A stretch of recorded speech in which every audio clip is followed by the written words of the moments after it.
तो आज हम बात करने वाले हैं हमारी इंडियन की प्रेम कहानी यानी कि ताजमहल के बारे में।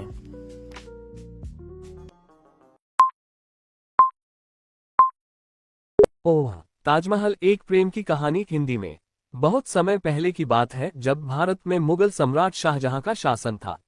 शाहजहां एक शक्तिशाली राजा थे, लेकिन उनका दिल एक नाजुक प्रेम कहानी से जुड़ा था।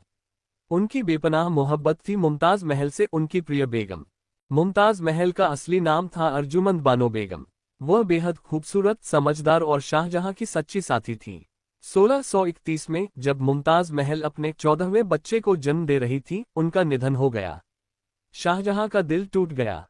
उन्होंने अपनी प्रेमिका की याद में एक ऐसा मकबरा बनवाने का निश्चय किया जो दुनिया में प्रेम का प्रतीक बन जाए। ताजमहल का निर्माण आगरा में यमुना नदी के किनारे शुरू हुआ। इसे बनने में करीब 22 साल लगे, 1632 से 1653 तक। इसमें लगभग 20,000 कारीगरों ने काम किया। ताजमहल पूरी तरह सफेद संगमरमर से बना है और इसकी नक्काशी बेहद बारीकी से की गई है। इस मकबरे की वास्तुकला मुगल, फारसी, तुर्की और भारतीय शैली का सुंदर संगम है। ताजमहल के चारों ओर बाग हैं और बीच में मुख्य गुंबद है जिसके नीचे मुमताज महल की कब्र है। बाद में शाहजहां की कब्र भी वहीं बनाई गई। ताजमहल सिर्फ एक इमारत नहीं, यह एक राजा की अपनी रानी से अमर प्रेम की कहानी है।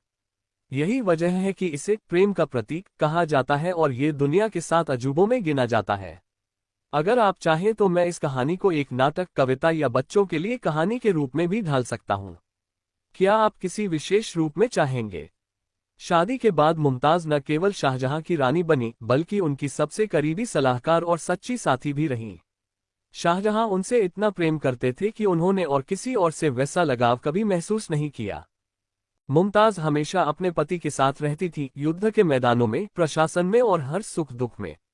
लेकिन जब मुमताज महल 1631 में अपने 14वें बच्चे को जन्म देते हुए चल बसी, शाहजहां पूरी तरह टूट गए। उन्होंने वादा किया कि वह मुमताज की याद में एक ऐसा मकबरा बनवाएंगे जो आने वाले युगों तक उनके प्रेम की गवाही देगा।